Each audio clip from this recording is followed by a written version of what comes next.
بسم الله الرحمن الرحیم. امروز 12 اردیبهشت سال 1402 روز معلم. ما این روز رو به تمام فرهنگیان معلمان تبریک میگم. به نمایندگی به چند نفر از معلمین محلمون سر دادیم و یک مسابقه کوچیکی انجام میدیم که به سهم نظر هیجان میرسه. این بار اومدیم در خدمت آقای حاج قاسم رضایی، یکی از معلمان با سابقه و قدیمی معلمان. حاجی خیلی خوشحالیم در خدمت شما هستیم. بفرمایید متولد چه سالی هستی و چطور شد که رشته معلمی رو انتخاب کردین؟ بسم الله الرحمن الرحیم. ای نام تو بهترین سرآغاز، بی نام تو نامه کی کنم باز.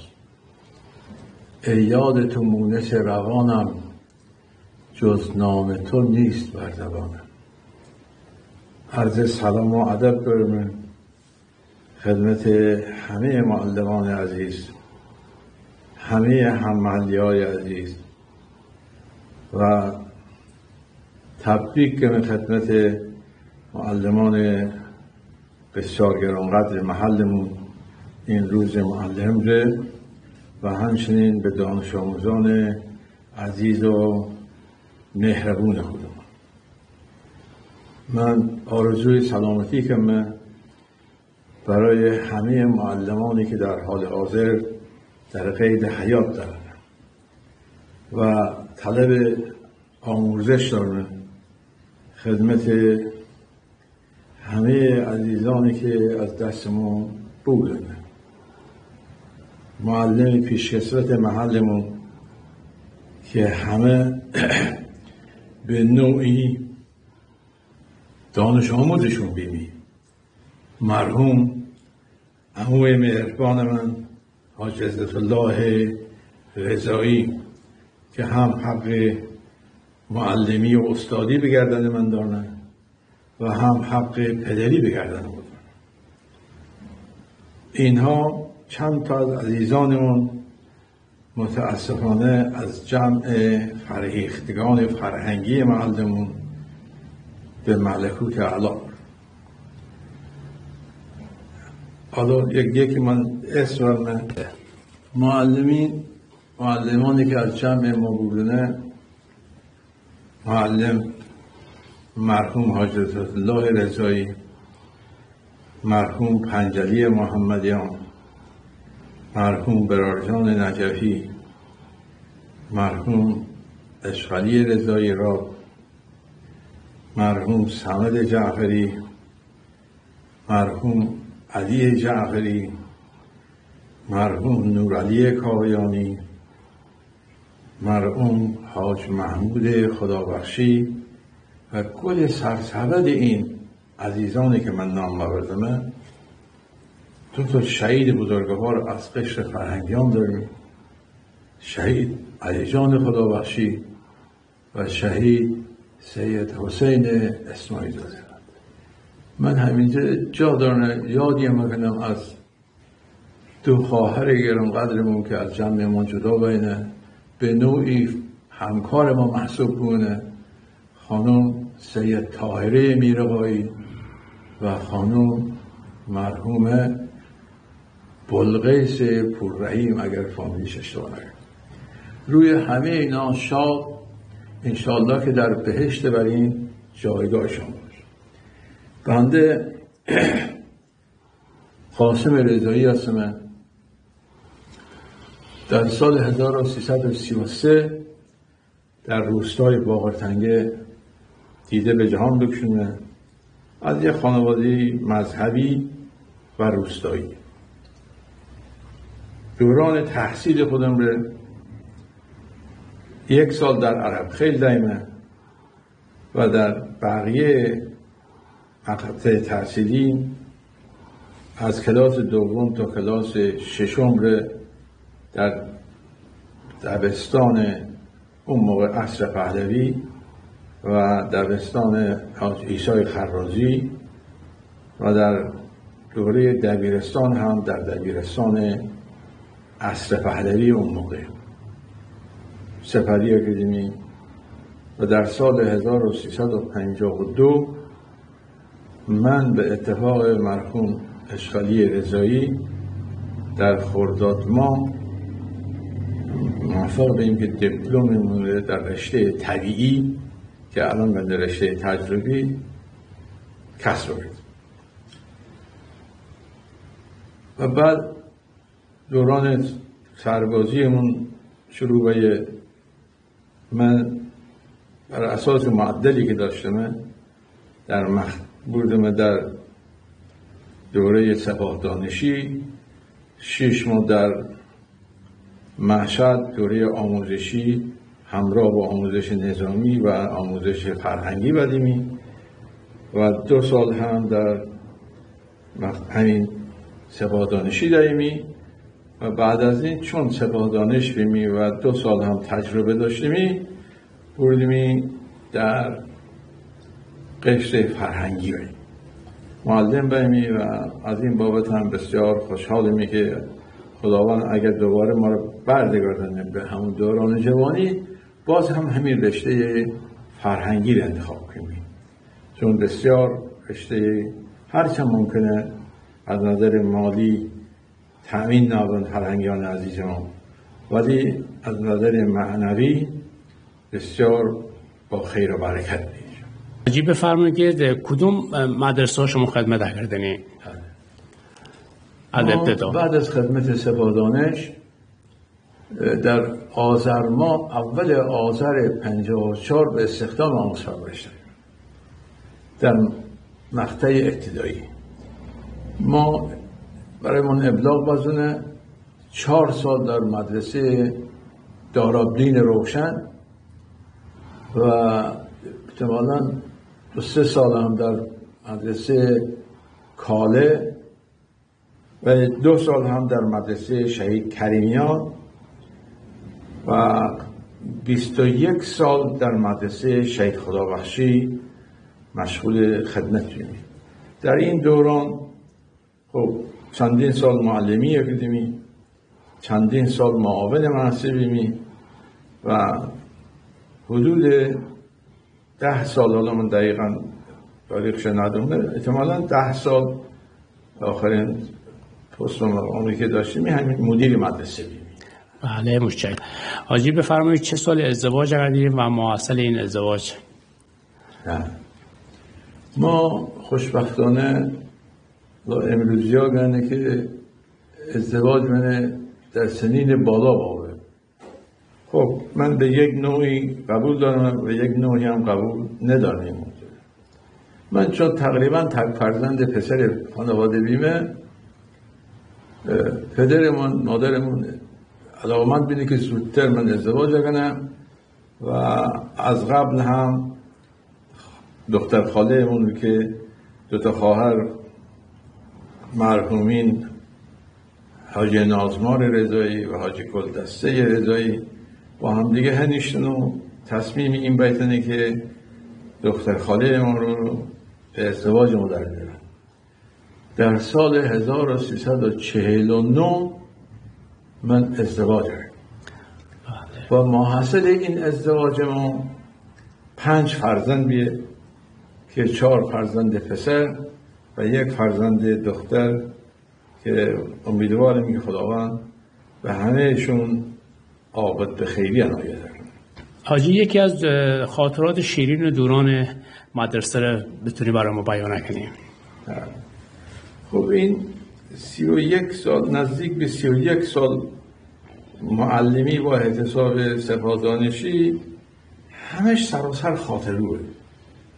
همش با دانش آموزانی سر کار داشتیم که جز قلبی پاک و روح مهربانی چیزی دیگری نداشتن. حالا در کنار همه اینا من 1-2 خاطره کوچیک کنم. یک روزی من مراجعه کردم به بهداری همین شهرستان بابلسر، یک نامه‌ای داشتم می‌خواستم پزشک اونجا برای امضا کنه برای جواز کسبم بیه. من وارد درک بایم، وارد اتاق که بایم، این دکتر راست باید و سلام کرده به من و خیلی احترام کنه. آقای دیوی خیلی خوشش کرد. من دادم که آقای دکتر من شما رو نشناستم، شما اینقدر بزرگواری کنی. با توجه آقای رضایی شما در فلان مدرسه معلم ما بینی، ما شما رو یاد داریم، شما رو اشناسی می‌کنیم. و این صحنه بسیار برای من لذت بخشه.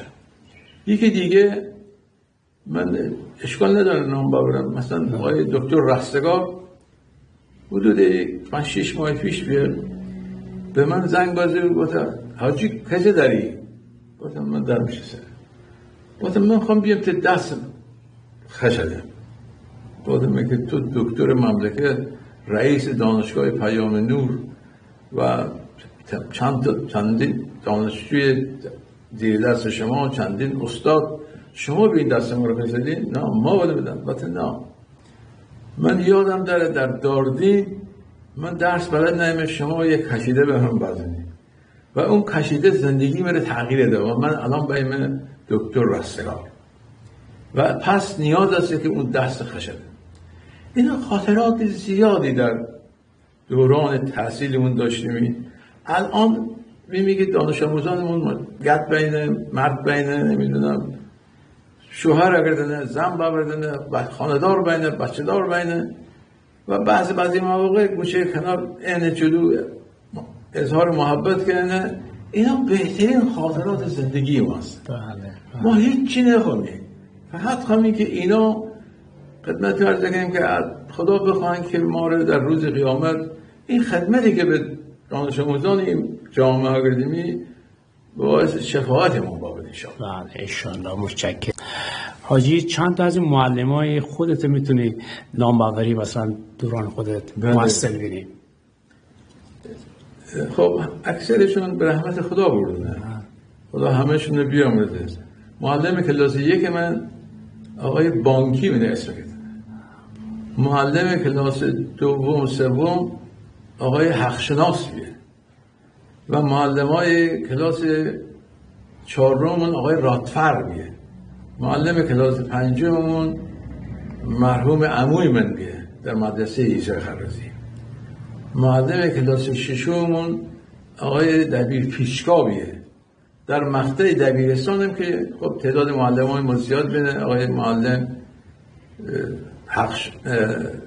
صابریان، آقای توکلی، آقای اسکندری و دیگر عزیزانی که من حالا شد حضور ذهن ندارم همه رو نام ببرم. اینا از معلمان عزیز ما بینه که متاسفانه اکثر اینا به رحمت خدا بود. بله. خب حاجی چند تا از دوستان فرهنگی که با هم رفت آمد دارونی بتون نام ببرین از این فرصت؟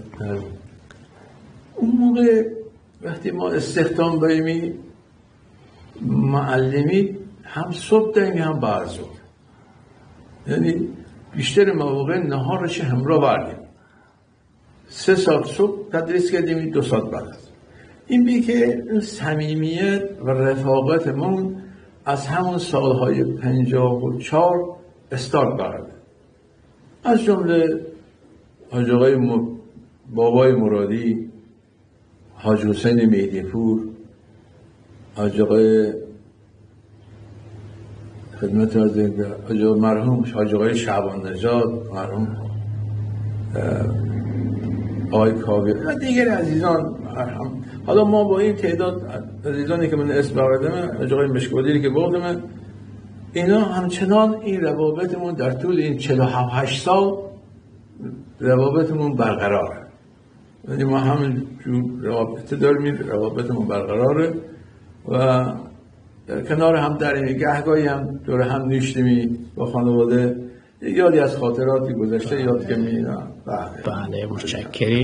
حاجی الان خیلی از مخاطبین شما الان خیلی شاید دانش آموزایش قدیم شما باشن، شما فرض کنید که الان روبرو شما نیستن، شما خونی با بهشون یه درد دل یه صحبتی داشته باشین، چی گردنی میشون نه؟ من ابتدا باید این هر موضوع رو باید بگم که از شما تشکر کنیم که سبب خیر بینی که ما بتونستیم از این طریق رسانه و از این رسانه جناب عالی با عزیزان خودمون صحبت کنیم. دانش آموزان عزیزی که در طول 31 سال من در خدمت شما داریم، خب اون موقع آموزش طوری بی که یک مقدار تنبیه بدنی وجود داشته. من شاید در طول این 31 سال دانش آموزان زیادی بیامونده در کنار ما بردنه. شاید بعضی از این عزیزان ما از طرف ما خدای نکرده تنبیه بیبون یا جسارت بهشون بیبون. من از طریق همین دوربین از همه اونها طلب عفو کنم. ما رو حلال کنه. ما دیگه سنمون نهاکردی میام، حالا این گوشه کنار این جامعه زندگی که میام منتظر میکاشیم خدا سرنوشت ما رو چجوری رقم زنه.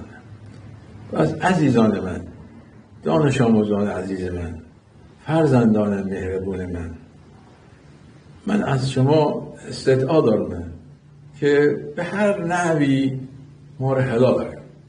من همیشه یک خاطره بابم حدود 10 سال پیش در یک جایی یکی از دانش آموزان من بیومه پدید بازه که آقای رضایی من روز قیامت یقر گیر بودم. چرا؟ بودم تو فلان روز من تنبیه کردی. بودم که آیا من شما با هم خصومت شخصی داشتیم؟ بودم نه.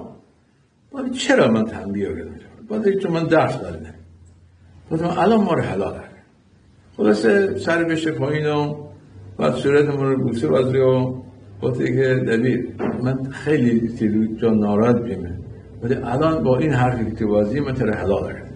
اینی که من خواهش کنم از همه عزیزان به نوعی که صدای من رو اشنونه، تصویری من رو بینه، از اینا خواهش کنم که ما رو حلال کنه. اگر اینا دینی هم بگردنشون دارمه بیان، حتی من حاضرم بیان اون کشیده به صورت من بزنن، به گوش من بزنن و ما رو سبکبار از این دنیای فانی رهایی کنه انشالله. بله متشکرم.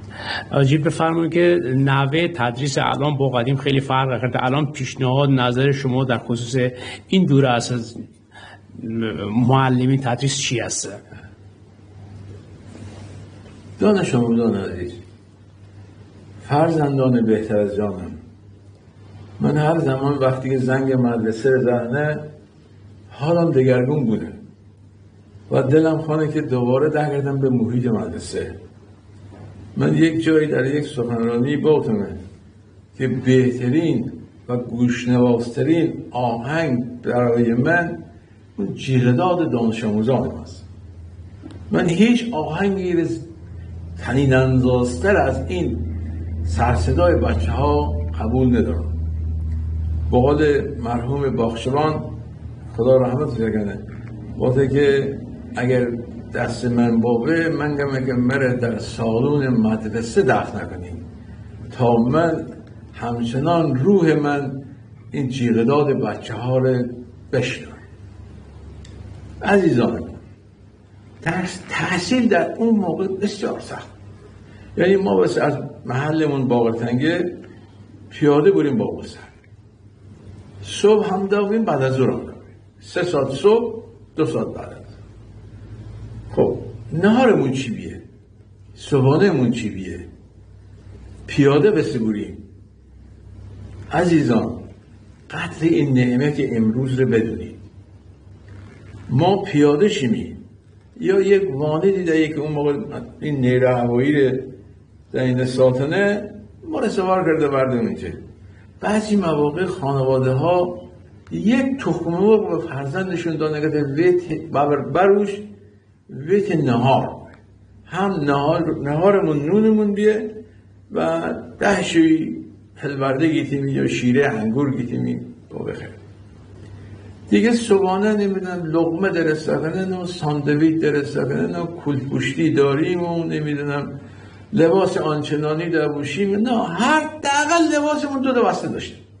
اونا بعضی 4 بسته داشته رو بهامه همه اونا چه داشتن چه نداشتن یک شکل زندگی کرد.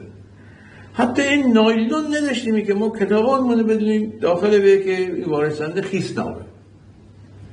این کیسه سرتر زونه هم میرسه کیف درست کردن دانه دست ما کردن. الان سرویس داره، مدرسه غیر انتفاعی شده، بهترین خودکار قدمش میرسی گیرنه، بهترین لباس ها روش میرسی گیرنه. اگر لباس شما اتونده داره شما نبوشنید. پدر مادر شما چقدر در زحمت کشنده برای که نوشته افزار لوازم و تحریر لباس شما رو تهیه کنن که درس بخونید. عزیزان من، درس بخوندن اون موقع با امروز خیلی با هم فرق داره. امکاناتی که شما دارنی و از این امکانات به نحو احسن استفاده کنید. چرا دانش آموز امروز ما هنوز بده مثلا در یک درسی کم بیاره؟ من شاهد دارم دومه ویمه هنوز هم یه مقدار پیرامون آموزش بچه ها صحبت کنم. خب خداوند یک نعمتی به وجود بیارده برای شما و عزیزان دانش آموز. قدرشو بدونید، قدر معلماتون رو بدونید، قدر محیطتون رو بدونید، قدر پدر مادرتون رو بدونید. دانش آموزان عزیز، هیچ کس برای شما رفیق نان غیر از پدر مادر شما. هر کاری خواهی کنی با مشورت پدر مادرتون نکنید. من خواهم مثلا فلان کار را کنم رو من نانه مخفی کاری نکنید. هر کاری دارنی با پدرتون، با مادرتون، با خانوادهتون در کنید. بهترین رفیق شما اگر پسرنی پدر شماست، اگر دخترنی مادر شماست. هیچ رفیقی، هیچ دوستی، هیچ یاری بهتر از پدر مادر برای آدم نیست. الحمدلله رب العالمین امروزه پدر مادرها همه اهل سوادن، اهل علم و فرهنگ هستن، به روز هستن، اطلاعات کافی دارن در جامعه. ازشون مشورت بگیرین، ازشون مشاوره بگیرین و انشاءالله تو زندگی خودتون موفق باشین انشاءالله. حاجی در پایان اگر صحبت خاصی با دانش آموزان قدیم، چه دانش آموزای جدید، با پدر مادر، با ملت باقرنگ دارانی از این فرصت استفاده ما در خدمت شما. ما واقعا ملت باقرتنگه ما شرمنده همه‌شون هستیم. این اتفاقی که 4-5 ماه پیش برای منتقده محلیا واقعا محبت کرده، واقعا سنگ تمام بشه. من احساس نکردم که محلی های ما برای یک طفل 6-7 ساله اینقدر اظهار همدردی کردن. من یادم در یکی از دوستان محلی من زنگ بزن که فلانی این بنرهای توی کوچه خیابونا رو بگیرید. ما هر دفعه ابشون ایشمی ما رو جیگرمون کباب بوده، ناراحت بودیم که این بچه به این طفلی، به این معصومیت از دستمون بود. پس اینا نشون داده که واقعا محلی ها چقدر مهربونه. محلی های عزیز، هم محلی های بزرگوار، فامیلان عزیز، من ندارم این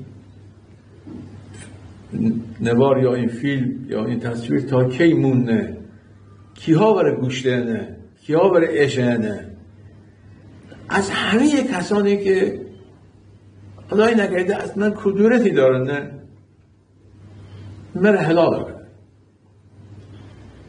و تشکر کنم. من هرچند یه مقدار 4-5 ماه زمان بگذشته، من بازم مجددا از محلی های عزیز من تشکر کنم. یک مقدار سخن من به جوانان محلمون بیه. جوانان محلمون سرمایه های محلمون هستن.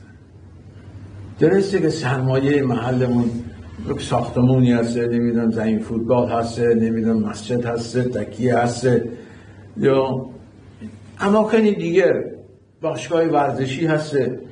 و این سرمایه های واقعی یک جامعه جوانان اون جامعه هستش.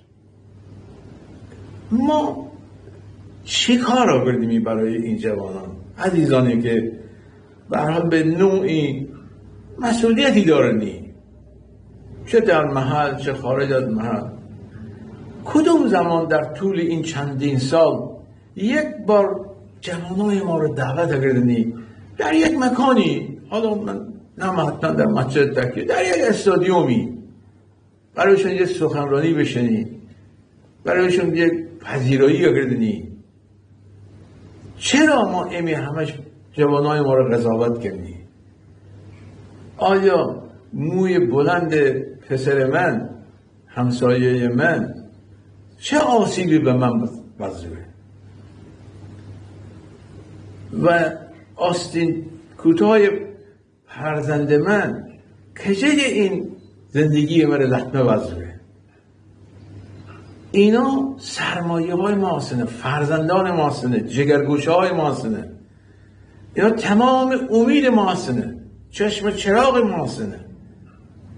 من خواهش کنم ببین ما یک روزی دیدارمی به نام روز جوان، احتمالا روز شهادت حضرت علی اکبر است یا تولد حضرت علی اکبر، جوان اول صحرای کربلا.